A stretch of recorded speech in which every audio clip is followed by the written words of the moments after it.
sigh of relief. Man, it feels great to win 2 games in a row, doesn't it? Home sweet home. Bears win at home against the Detroit Lions 28-13. Got a little sketch there, but they hold on and they look really good in this second half. Had a complete second half to guide them to this 15-point win. Bears coming off their bye week. They play against Minnesota in one of the ugliest games that I've seen from this team ever. And they win. They win on the road in Minnesota. And it was an impressive win. Justin Fields was able to actually lead them down the field in the final 2 minutes to drive and go kick the game-winning field goal. Didn't have to do that this time around. Played from behind a little bit in the third. But that was mainly it. And, man, team looks very complete. It had a couple really good complete games. This Bears team is looking much, much different than what we thought we saw from this team in the first 3 weeks. They looked horrible those first 3 weeks. They don't do well against the Broncos. They choked that game against the Broncos. They finally win against the Commanders. Fields goes down against the Vikings. And frankly, since then, they've looked pretty good. And really, frankly, they should be on a 4-game winning streak right now. Because you go back to 3 weeks ago in Detroit, where they blew that 12-point lead with 3 minutes to go. But, yeah, they've looked good since Fields has come back from the injury. They've looked really good. They should be 3-0 in his most 3 recent starts. Of course, they blow the game against Detroit. And then you go back to that game against Carolina on Thursday, where they win that game against the Panthers with Bajan at QB. And I don't know. I like what I'm seeing. The team had a complete game, and they stayed aggressive. It was just a very complete game from this team. And I'm very proud of the way they played today. Fields didn't throw the ball much in the first half. He picks up the reps in the second half, and he throws for over 200 yards and a touchdown. And I'll get to that touchdown pass in a minute because that was a wild scenario. But very interesting game. Justin had a really good game. A couple moments where I'm just like, especially towards the end of the half, I was not feeling it. But, he recovered in that second half, made a ton of adjustments. Still missed a couple throws. I think the two biggest misses were right before they kicked the field goal to go up 15. Has Mooney open on 3rd and 2, misses him. And then on the ensuing drive after to try and kill the game, DJ Moore is wide open and he just sails the throw. So I think those are 2 throws that he's got to look at, especially, and he was very much helped by the lead that they had. He's got to make sure he does not make those mistakes and can execute on those passes when the game really matters in the fourth quarter. Speaking of DJ Moore, he had 2 touchdowns today. A rushing touchdown and a receiving touchdown. Apparently, it was his first ever rushing touchdown, and he's run the ball quite a handful of times in his career. So his first rushing touchdown on the opening drive to get the Bears on the board first. And, yeah, he looked really well. He didn't have any targets in that first half. And then, this is why I'm so frustrated with this team sometimes, because they actually made halftime adjustments. Fields didn't throw the ball much. DJ Moore was not targeted. They really relied heavily on those 2 connecting in that second half, and it works. Wow. See what happens when you make halftime adjustments? You look so much better. Oh, my goodness. They trail going into halftime 13-10. They don't do a lot of great things in that first half. That second half was a very complete second half. They played very well. They played very, very well. And, of course, the second half is highlighted by one of the most ridiculous calls I've ever seen in my entire life that have actually worked, especially with this team. Following this team for just about a decade now, I think a decade now. I've never seen them do something like this, and it actually work. It's 4th and 13 on the Lions 38.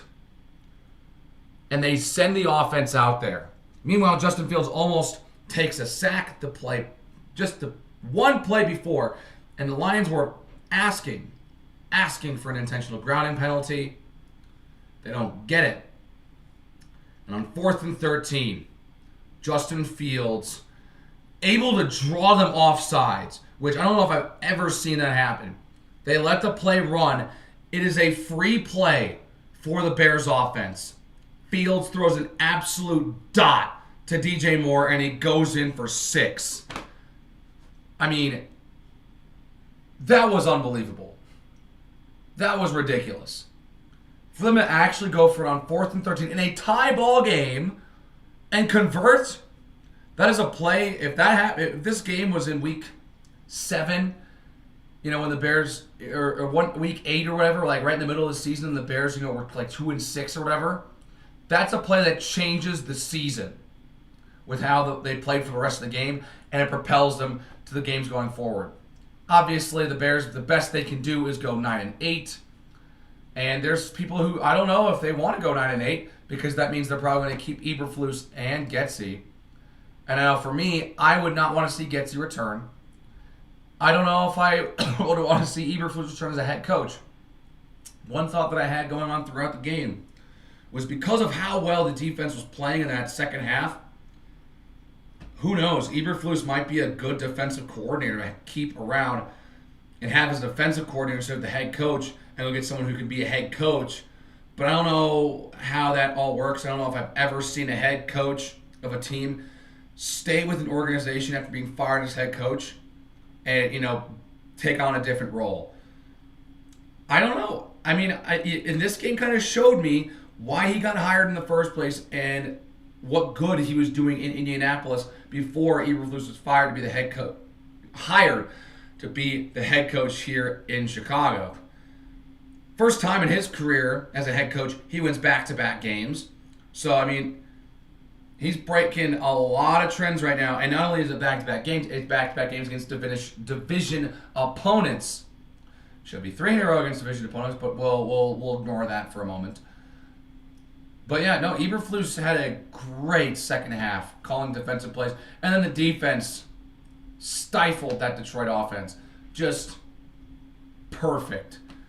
They don't let up Lions don't get a first down in the third quarter. They go 3 and out. Or in the case, I think they fumble. I don't remember if the fumble. I think the fumble was in the. The fumble was in the. No, the fumble wasn't. No, the fumble was in the third quarter. Yeah, sorry. So they force them 3 and out every time and force a takeaway. Lions don't get a first down in the second half to the fourth quarter. And by the time they do, their offense kind of gets going. It's too little too late. And the defense has been playing unbelievable since Justin Fields returned. They have that horrible blunder against Detroit. But since then, they've played amazing. They have played amazing. And, man, very complete game. Just a very complete game. That defensive effort, even though they only had 2 takeaways, which, I mean, feels a little like we're spoiled here right now. 10 takeaways in 3 games, and 4 in the last 2 games each. So only having 2 was like, could have had more. They really could have had a third takeaway. Or, well, actually, no. They did force 3 takeaways in this game. Goff threw an interception to Tremaine Edmonds at the end of the game, so they did get 3 takeaways. 11 takeaways in 3 games. Just, the defense is playing out of their minds. Couple players I want to highlight. I want to highlight Jaquan Brisker was playing lights out today. Had a couple big tackles. Of course, late in the game, he had that big pass breakup after Amon-Ra St. Brown pretty much just nailed, it was a perfect throw right to the numbers, catches it. Brisker with the behind the back hits him from behind and knocks the ball loose. Bruising hit. He almost gets the pick. He jars that ball loose off of Amon-Ra St. Brown earlier in the quarter, and Eddie Jackson almost comes in and intercepts it. He had a great game. I really liked what I saw from Jaquan Brisker today. Of course, Montez Sweat. When I tell you that Montez Sweat has been the biggest addition to this Bears defense this season, I mean it. he has been someone that the Bears have needed for a while, especially going back to the last. They've needed to find someone for that replacement for Khalil Mack. Obviously, easier said than done. But Montez Sweat, since he's gotten here, right before the trade deadline, just look at the numbers. I haven't looked at them specifically, but I know the numbers are wildly different when they play without Sweat and when they play with Sweat. Sweat has been a game changer. He's been with the team for a handful of games at this point, and just look how much better the defensive line looks. They look so much better. And of course, the linebackers now have less pressure on them. They can make tackles. TJ Edwards got a fumble recovery off that bad snap exchange for the Lions. That linebacking core is now playing very well. And now, because Montez Sweat's there and they can get to the quarterback faster, the secondary's playing better. It's crazy what happens, how much the defense has improved by adding one player on the defensive line. I mean, that's huge. That is huge. The defense has improved tenfold since getting Montez Sweat. Cannot tell you guys enough how nice it is to have him on the team right now. It's been a game changer. He got a sack. I think I don't remember exactly. He got like a sack and a half. But, his presence allowed Justin Jones to get a sack. And Gervon Dexter getting his first sack in the NFL today. A little assist there from Sweat at the end. I don't think he got a half sack for it, but Gervon Dexter gets his first sack in the league. Great. Love to see that. Every rookie's got to start somewhere. It takes a while. Dexter knows how to get to the quarterback. Hopefully this means he gets some more in the future in the last 4 games now that this team has. So I just looked at it. Here's your final sack tally. Sweat got a sack. Justin Jones got a sack and a half. Yannick Ngakoue got a sack. And Gervon Dexter got half a sack. But still, first sack in the league for Gervon Dexter. And of course, an interception from Jalen Johnson, which, after 2 weeks where he should have had pick sixes, I'm happy he's getting interceptions. I want to see, and frankly, Brisker had a good pass deflection that could have led to a Johnson interception, another one. But, obviously he's playing so much better this year than he has since he joined the team. So, he's played very well. Would I say he's the best corner in the league like he said? No. But, he deserves, and I would love to extend him. I'd also love for the extension not to cost a fortune. If he asks for too much, I wouldn't be surprised if Foles lets him go. But, that's all speculation for the future after the last month of the season. And Bears have got an interesting final month here. They can realistically run the table here. They get Cleveland on the road next week on Sunday. They just, won with Joe Flacco as starting quarterback. They won against Jacksonville. If Fields can go back to Ohio, where his first career start was and how disastrous that was, and win, that would be huge. And then I get the Cardinals the next week. And then Atlanta at home. Both those games against the Cardinals and the Falcons are at home. And then you finish with the Packers in Lambeau. And frankly, the Bears could run the table. Now, whether or not you want them to or not based on draft positioning and if they can make the playoffs or not, that's not my decision. I'm just happy that they're winning a couple games here and showing that to us that, hey, Justin Fields can win football games. He can win football games and look a little mortal. He doesn't have to be perfect to win a football game in 2023. He had to last year. Last year he had to be perfect for them to win football games. This year was a little bit more of the same, but they've won back-to-back games. I want to see Justin Fields in the offense play like this again. But I want to see Justin be able to hit some of those deeper throws like he did to DJ Moore for the touchdown. He missed him at the end of the game. Didn't matter at all, but I want to see him hit that pass. I want to see them be able to have the pass travel 10, 15, 20 yards down the field. Those not deep bombs, but will easily move the chains if it's completed. I want to be able to see him do that. I also want Justin Fields to quicken up the drop. His drop is very deep. And so most of the time he's having to throw 10 yards. Sometimes if he's hurried by, and pressured, has to throw 10 yards behind the line of scrimmage to be able to get it to the, and so I think that if he able to stay within the pocket a little more and shorten that drop so he doesn't have to back up as far, that would help. I also think he's still holding the ball for a little too long. There were a couple moments where I feel like he was holding the ball for a little long. That's how he took those sacks. I think that there are some things that he can improve on. And I think that if you're Luke Getsy, or if you're just even Kevin Warren or Ryan Poles, that's what you want to see from Justin Fields these last 4 games. That really helps you decide whether you go for a receiver like Marvin Harrison Jr. or Roma Dunze, or pick a quarterback like Caleb Williams or Drake May, or maybe even Jaden. Or I don't know if Jaden Daniels is going to graduate, but like Michael Penix or Bo Nix. Those are more pertinent examples. I want to see.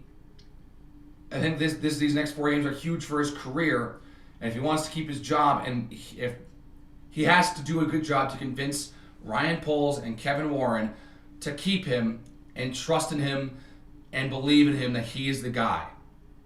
So quite a bit at stake here in the final 4 games. Even if the Bears don't make the playoffs, frankly, a 7-10 season would be nice. I would very much like that. 7 wins, I will very much take that. And that would all, what they would need to do to get there would be to beat Arizona and to beat Atlanta at home. They can lose to I would rather them not lose to Green Bay. I would love for them to beat Green Bay. Oh my gosh, if they beat Green Bay and Lambeau and potentially ruin a playoff spot for them because they're looking pretty good right now. I mean, it's how Detroit failed last year. I would love to be able to be a spoiler in that scenario. So, this is our extra game of the year, if you will. After they add the 17th game, it's just a different AFC team. And, we're playing the Browns. There are non-AFC West team this season. And we get to play in Cleveland. So, I'd love for Justin to recover from the poor first start where he got sacked like 10 times. And they didn't even get like 70 yards of offense. That's not happening again. I don't see it happening again. So I think that a win like this is what I really wanted to see them do in Detroit. Because, of course, they blew that lead. And if they win that game, they sweep Detroit. Detroit, instead of being 9-4, is 8-5.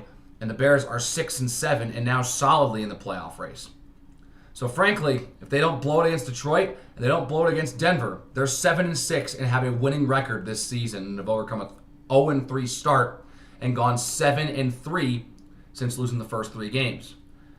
That is all hypothetical. I have no idea what people want anymore because I've seen a lot of people who are really wanting for them to lose out, go 5-12, and have a top 10 draft pick. We have Carolina's first. I think having it's pretty much almost written in stone the Bears are going to have the 1 overall again this year with how bad the Carolina Panthers have been playing. But if they go 7-10 and you're like mid first round pick, you can find some great talent there. So I feel like that could open the door for plenty of other talent to get in. And maybe, if they like what they have, they can, use that to trade back with a team who was, who made the playoffs, who doesn't have a bright future. And so they can, trade. I don't know. I'm not Ryan Poles. I'm not here to make his decision. He's got a very interesting offseason here. But frankly, Matt Eberflus is saving his job. Big time. Big time right now. I don't know if they keep him. I would rather they not and try to find someone else, maybe like Ben Johnson, the offensive coordinator for the Lions. Or maybe I've seen some people say that Eric Bieniemy would be a great pick. As a current student at the University of Colorado, I would love to have one of the all-time great Buffaloes coach the Chicago Bears. And frankly, look what Eric Bieniemy's done to Sam Howell. He's made him the league leader in passing yards, the lead leaguer in passing yards. Now, he's become a turnover machine, but I would like, if he can come in here and make Justin Fields the first 4,000-yard passer in Bears history, I'm sold. And frankly, I think Ben Johnson could do that too. So there's a lot to talk about when we get to the offseason, but there are still 4 games to go. Bears still can have a winning record this season. They still can do it. They have to win the next 4 to end the season on a 6-game winning streak to do so and be incredibly hot going into next season. So we'll have to see what happens. We'll have to see. But next week's Cleveland, got to look forward to that. You can't look too far in the future yet. And so that'll do it for me. Hope you enjoyed listening to my thoughts on this victory for the Bears. If you liked it, please give it a thumbs up. And if you want to subscribe, maybe see some more reactions, hit that subscribe button. And I will see you guys in the next one. Take care, everyone.